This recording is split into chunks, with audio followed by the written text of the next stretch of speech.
Family Guy has always been known for its outrageous humor, cutaway gags, and wild predictions. But what if some of those jokes weren't just random? Today, we're diving into the times when Family Guy oddly predicted the future, from celebrity scandals to tech breakthroughs and everything in between. Starting off our list, we have the infamous Titanic submarine accident, which Family Guy somehow managed to predict 6 years ago. Well, sort of. The episode The Wolf of Wall Street starts with Brian noticing Stewie spending a lot of money on unnecessary things, so he asks him where he's getting all his money from. How do you possibly have the money for this type of stuff? Investing! I invest in the stock market. Brian is doubtful of Stewie's ways and wonders if he even knows what the stock market is. It's easy. I just follow trends and invest accordingly. Is he going to become the millionth generic internet influencer who sells his course for an exorbitant price? Seeing that Brian still isn't convinced, Stewie explains it in great detail. Too detailed, in fact. For instance, there are more single people over 50 than ever, so I'm investing in handguns and blackout window shades. That sums up most of the young adults in this country. Can't really blame Stewie for being black-hearted. After learning from the guru himself, Brian has Stewie help him invest his money, which doubles each day. The more money Brian makes, the more he starts to realize how scumbag those Wall Street guys are who sees people's need as nothing but demand in the market to invest properly. For every dollar I make, one goes to me and one goes to charity. I knew Brian was the kindest hearted of all the Griffins. Let's cheer for him. I'm gonna rent a Ferrari and cruise the pier. You want in? Well, cancer's not going anywhere. Or maybe I spoke too soon. These stock market nerds can never be kind-hearted. Crypto bros are way better. Well, one thing leads to another as Brian and Stewie continue to get rich and soon become rich enough to start exploring the rich snob's hobbies. There he is. This is gonna be so great. Well, that's one way to say goodbye to this world. Also, RIP for the actual people who died in the Titanic submarine incident. May their soul rest in pieces. The episode continues on with Brian and Stewie getting exposed to the dark side of the stock market as they discover how wretched some of these companies are and how unethically they exploit other lives to create profits. Talking about exploiting others, we can't forget the infamous accusations against Brett Ratner in the year 2017. One of the most influential filmmakers of our time, Brett Ratner faced a ton of accusations from the female stars that worked under him. Mind you that this all happened in 2017, 6 years after the release of the episode Lego My Mego, where Family Guy predicted the awful behavior of Brett Ratner before it was ever made public. The episode starts with Meg's friend inviting her to Paris for a semester. Meg is extremely excited, so she breaks this news at home, which earns her the usual remarks from her parents that they don't have the money to send her to Paris for a semester. Meg, I'd love to send you to Paris for a semester, but we can't afford that. But I can pay for it myself. Eventually, the Griffins agree to Meg's request and let her fly to Paris for just one semester. After landing in Paris, Meg and her friend are both approached by a shady-looking French guy who offers them a cab ride to their hotel. And please do not be suspicious that I am at the airport with no baggage whatsoever. Fascinated by his French accent, the girls are quick to accept his offer and off they go, expecting nothing less from the two girls who have never felt the touch of a real guy before. After leaving them at their hotel, the shady guy calls his other shady fellas and informs them that he has some fresh material for their business. Hey, it's me. I've got some fresh arrivals for you. And for my friends who don't speak French, he basically rated both of the girls 3, which is quite generous considering that Meg is one of them. Later, Meg is in her room on the phone with Peter as she informs him that she arrived at her hotel safe and sound. But just then she notices a few men breaking into her friend's room to kidnap her. This causes her to panic as she immediately begs Peter to help her. All right, Meg, I need you to listen to me very carefully. Panic. Pay no attention to detail. If there's one person you should never take advice from, it's Peter Griffin. Peter's awful advice leads to Meg getting kidnapped, but Peter has some words for the kidnappers. I don't know who you are. I don't know what you want. I will never be able to find you. These guys are serious. No shit, Sherlock, Peter. Of course they were serious. They are French, after all. Peter breaks down the news to the rest of the family and the FBI, but sadly they are unable to do anything as the law states that only after 96 hours can the file for a missing person may be reported. After learning that the FBI can't do shit, Stewie and Brian take the matter into their own hands as they fly straight to Paris to rescue Meg by themselves. Oh, God, it's worse than I imagined. At the airport, Stewie and Brian bump into the same French guy who gave Meg and her friend a ride back home. They both approach him and ask him about Meg, but the dude runs away, jumping from one building to another like a chimpanzee. Fortunately, the dude ends up getting hit by a bus, which stops him from running away. But on the other hand, he dies way too fast to spill anything about Meg. The only clue is the address in the dude's wallet, which leads them to a shady building where Brian and Stewie get into a fight with the kidnappers, and after defeating them, they get access to the floor upstairs where all the girls are kept captive. After going through a few rooms, Brian and Stewie finally find Meg, but when they take a closer look, they realize that it's just another ugly girl wearing Meg's hat. She informs them both that Meg was taken away by some guys for auction, where each Wednesday the girls are sold into slavery, just like in the medieval era. After learning about the auction, Stewie and Brian get dressed up as Middle Eastern couples so they can sneak into the auction without standing out too much. You should not be out here. Bidding is about to start. What the hell? Stewie! Stewie is taken away by a shady-looking man in a black suit and is put on the auction alongside a few other girls. All right, fellas, bring the lights up a bit, play the CD I gave you, and let's do this! While Stewie is duking it out, the bidders start bidding like crazy as they have never seen a diva before in their lives. Backstage, Stewie and Brian get exposed by the security, who discover that they aren't really Arabs. The man ties them to a pipe with shackles, but just when he is about to finish them off, Brian kicks him away and takes the gun from his hand. After defeating the mafia guy, Stewie and Brian chase after the cruise on which Meg is taken away. Inside the cruise, Meg is dropped in front of a rich Arab guy who is lavishly enjoying some grape juice on his luxurious bed since wine is harem. I bought you for my son, and not to be his slave, but to be his wife. Meg tries to resist the Arab guy, but he calms her down and tells her that he hasn't bought her for himself, but instead he bought her for his son Faisal, who wants to marry her. It is my hope that you will agree to be my wife. Oh, yes! No! Not gonna lie, he deserved that. Imagine choosing Meg over countless other women. And just like that, Meg is rescued from the hands of the abductors and arrives safely back home, carrying the scars that she will never get another man like Faisal ever again. On the topic of terrible misconduct, let's not forget about Kevin Spacey, who was exposed as a PDF file in 2017. But that's not the worst part, as this upcoming episode doesn't only contain one celebrity's prediction but two. As for who the second one is, keep watching the video to learn that. The episode, Don't Make Me Over, starts with Meg feeling depressed because she was yet rejected by another guy for being too ugly. Lois feels bad for her daughter, so to calm her down, she promises to take her to the mall tomorrow where they can shop for her and make her look better. Brian, why don't you take Stewie while Meg and I go clothes shopping? While Lois is helping Meg pick out some decent clothes for her, Stewie and Brian roam around the store, only to quickly get bored after walking through a few stores. To alleviate the boredom, Stewie makes a bet with Brian that he will run down the mall butt naked while screaming at the top of his lungs if he pays him $20. Help! I've escaped from Kevin Spacey's basement! Help me! Who said that Family Guy didn't have great predictions like The Simpsons? I mean, just look at this. They managed to predict the allegations that happened 12 years after the episode first aired. Now, this was just one of the celebrities who were involved in terrible crimes. The next one of the episode is none other than Mr. P. Diddy himself. As for how, let's continue on with the episode. After Meg gets a makeover, she and the Griffins quickly become popular singers, which naturally attracts them to the attention of the big stars. One of those stars is P. Diddy, whom Brian starts growling at immediately after he enters the room. We cool? We good? Yeah, we're cool. Fine. Now, we all know that dogs can indeed detect if someone has a negative energy, which showcases that Family Guy writers must have known something about P. Diddy, or otherwise this segment wouldn't make any sense. If the previous two predictions weren't already crazy enough, the next one on the list will definitely shock you. The episode Meet the Quagmires aired in 2007, where the death was talked about, the death of Antonin Scalia, who was an associate judge at the Supreme Court during that time. That itself isn't that crazy, but the way Family Guy joked about it turned out to be not that far away from the actual cause, which led to the death of the former associate judge in 2016, nearly 10 years after the episode first aired. The episode Meet the Quagmire starts with Peter regretting that he missed the best years of his life, taking care of his family and not enjoying his youthful life properly. Just as he lamenting about his miserable life, Death enters the clam to reap a life which gives Peter just the right opportunity to make up for his regrets. Hey, Jeff, I got a favor to ask you. Could you let me go back in time and be 18 again? At first, Death is like, I can't do this and blah blah blah, but when he notices that women's basketball is being played on TV, he decides to accept Peter's request and takes him back to 1984 when Peter was still an 18-year-old. Hello, boys. That's what she said, and then she kicked me out the next morning. Wow. 18-year-old Lois. Son of a... I can feel you, Brian. Peter's entire luck must have run out after marrying this bombshell of a woman. That's why he is so miserable in the show. Lois walks towards Peter as she reminds him that they have a date planned tonight to watch a movie. Peter, however, is in no mood to go on any date with her as he only has 24 hours to enjoy being 18 once again. Peter leaves her out there cold as she stands there alone, looking at his back alongside Brian, who is still in a trance after looking at her in her prime years. Could I wham my Oingo Boingo into your velvet underground? Okay, listen, I'm not gonna hear anyone out here. This is straight up disgusting. Leaving behind Lois, Peter starts doing everything he ever wanted to do when he was 18, which includes hooking up with Molly Ringwald. The Molly Ringwald. Peter, is that... Are you... Molly Ringwald? Yeah, how's it going? Wow, you're the biggest star in the world right now. As for uncultured Gen Z here, Molly Ringwald was the Emma Stone of the 1980s. Don't worry, I didn't know her as well. Had to Google it to know who she was.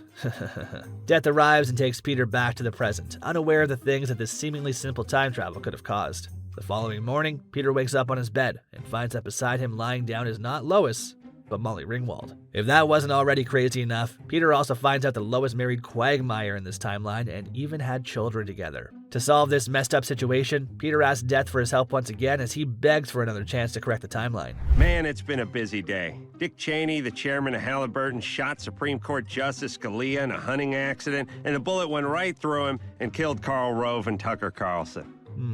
Seems familiar. Justice Scalia died during a hunting trip with his friends from the Secret Hunting Society. Not exactly grand like in the Family Guy episode, but close enough to be called just a mere coincidence. Coming back to the episode, Death agrees to take Peter back to 1984, at where he successfully marries Lois once again and manages to fix the timeline. All of this so that his children would never have to say, giggity giggity alright, ever again. While we're on the topic of Family Guy predicting the deaths of famous people, we can't forget about Paul Walker. Now, you guys must be wondering how Paul Walker's death is related to Family Guy, but trust me, Seth MacFarlane definitely knew something was going on. The episode Life of Brian starts with Stewie and Brian doing their usual time shenanigans, but this time they mess up really bad. Thanks to you, the Indians killed all the white people and took over America. I guess the roles were reversed this time. Talk about an uno reverse. The Native Americans taking over America only happened because Stewie gave them modern weapons, which caused the history to change. To fix his mistake, Stewie pulls out the pad for the time machine but realizes that it's broken. Fortunately, the Stewie of the current timeline had already built a time machine, so they are able to use that to travel back to the past to fix their mistakes. After saving America from the Indians, Stewie destroys the time machine so that he never messes up again. Well, I guess that's it.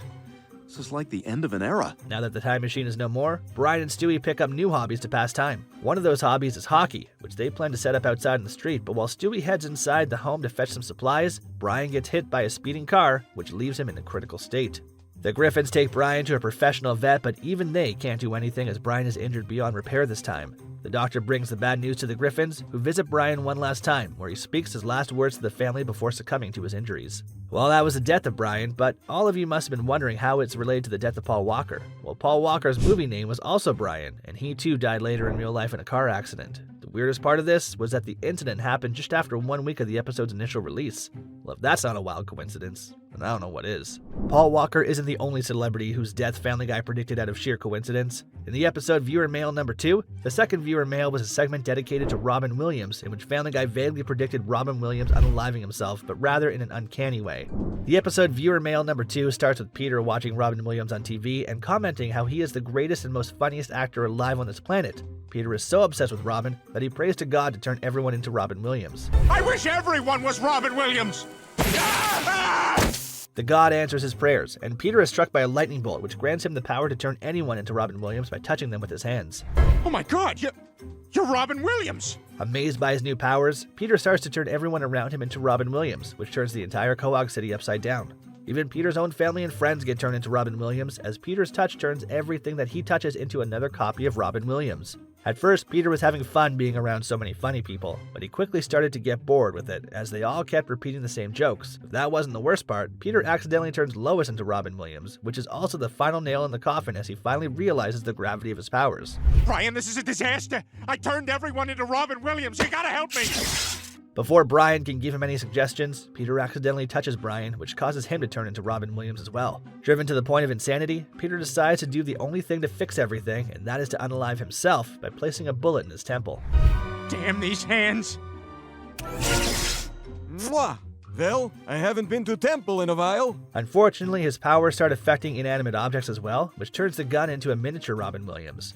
Realizing that he can't even unalive himself, Peter starts running around trying various ways to commit the deed, but nothing works, so in the end he gives up and decides to at least calm down the situation. At the mayor's office, Peter calls all the people whom he turned into Robin Williams and tells them that they are free to go wherever they want to go. He suggests they leave Quahog and bring their comedy to the other cities and states as well. Peter allows all of them to leave except 5 of them, whom he treats as his new family. And to prevent things from getting worse, he even cuts off his hands to make sure that nothing he touches turns into Robin Williams ever again. Peter, can you pass the coffee? Sure, Brian the dog.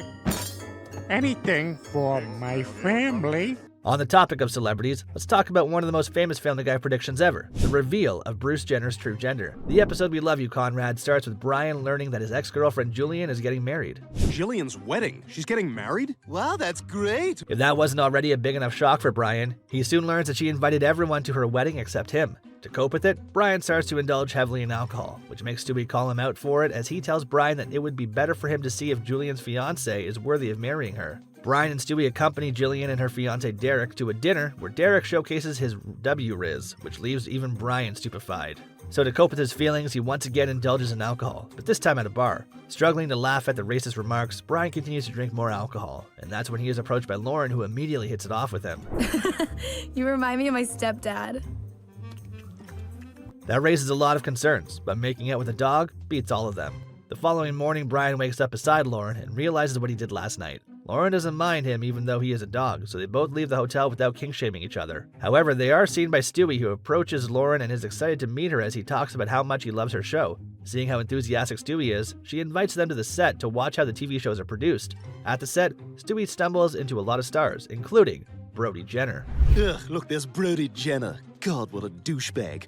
I can't believe that came out of Bruce Jenner's Bruce Jenner is a man. No, Brian. That's what the press would have you believe, but he's not. Bruce Jenner is a woman. An elegant, beautiful Dutch woman. Now remember, this episode came out in 2009, and Bruce Jenner didn't declare herself to be a woman till 2015, which is 7 years after the episode aired. A pretty wild coincidence, right? The episode continues on with Brian dating Lauren for some time, before he eventually breaks off with her, realizing that he still loves Jillian. Jillian, I'm in love with you. Will you please take me back?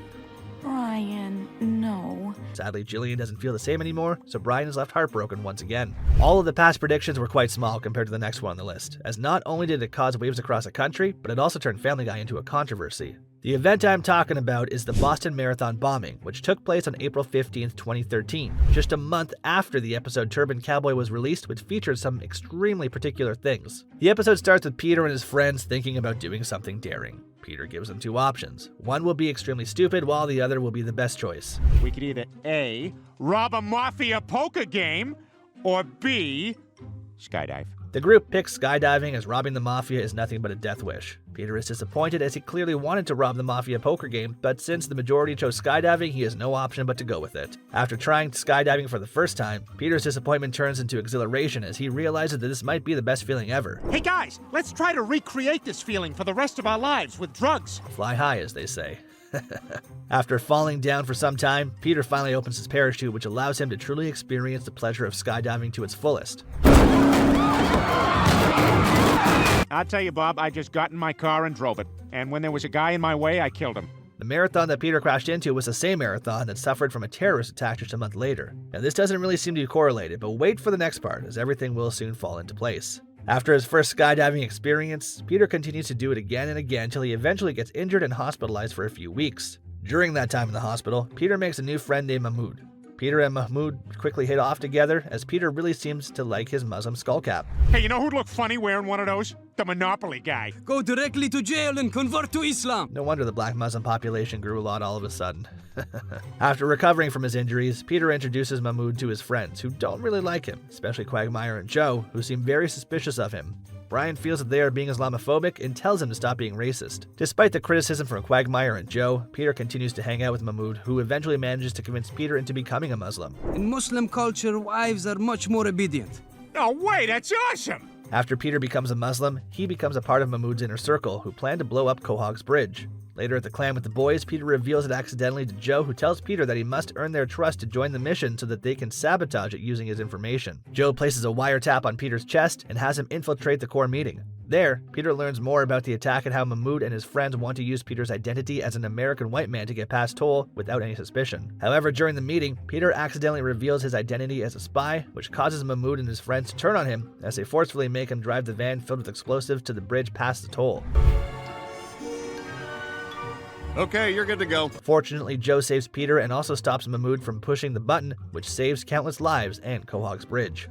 The episode ends with Peter accidentally blowing up the bridge after all, but since they arrested the terrorists, it doesn't matter in the end. Now back to the question as to how it's related to the Boston Marathon bombing. It isn't really a tricky question, as both the Boston Marathon and the bombing done by his Islamic extremist group were mentioned in the episode, which is exactly what happened 30 days after the episode aired. Out of all the predictions in our list, this last one is probably the biggest, as it predicted the greatest event that happened in the past few decades. Yes, I am talking about the time when Family Guy predicted COVID-19 and all the myths surrounding it. The episode Hot Shot starts with Meg running down the stairs as she screams about a bat chasing her. Peter and the rest of the family manages to chase away the bat, but it keeps coming on like a persistent brat. Fed up with all the nuisance, Peter decides to stalk the bat as he stays awake all night just to catch the bat in his trap. But just when Peter thought he had gained the victory, the bat flies away straight into Stewie's room, where it lands on Stewie's head, who is still sleeping. Peter attempts to smack the bat, but instead ends up hurting Stewie's hand, who Lois takes immediately to the doctor to make sure that his baby hands are fine. The doctor informs them that everything is fine except for the fact that Stewie still hasn't been vaccinated yet, which might cause him troubles later on. But before he can give him shots, he hands over a document to Lois which highlights the possible risks of vaccination.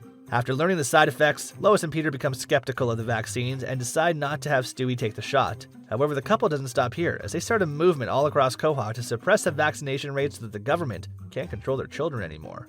We demand that these vaccines be tested by independent researchers, not by the companies who make them. This causes chaos all across Quahog, as no one wants to vaccinate their children anymore. The drop in vaccination rates seems fine at first, but quickly, children start to get sick as soon as a pandemic is declared, and everyone is forced to be under quarantine till the government announces their new decision. Lois, who is standing right beside Peter in his campaign against the vaccines, soon backs away as she realizes that Stewie might be in danger. She immediately asks Peter to take Stewie to the hospital so that he can get vaccinated. Brian's right. We were wrong about everything. We've got to get to the hospital and get Stewie vaccinated. After Peter became the Joker to destroy all the vaccines, there was nothing left in Quahog to vaccinate anyone in Quahog. Fortunately, the quarantine works great, and soon enough, a new batch of vaccines arrives in Quahog, which are distributed amongst the people to quickly suppress all the disease that they might have gotten from the pandemic. This all seemed to be big enough to be a coincidence, but knowing how pandemics work and how people in America view vaccines, it's easier to understand how things could have escalated if such an event happened. Whether it's pure coincidence or the writers have a crystal ball, one thing's for sure, Family Guy keeps us guessing. If you enjoyed this video, don't forget to like, subscribe, and hit that bell so you don't miss our next deep dive into pop culture weirdness.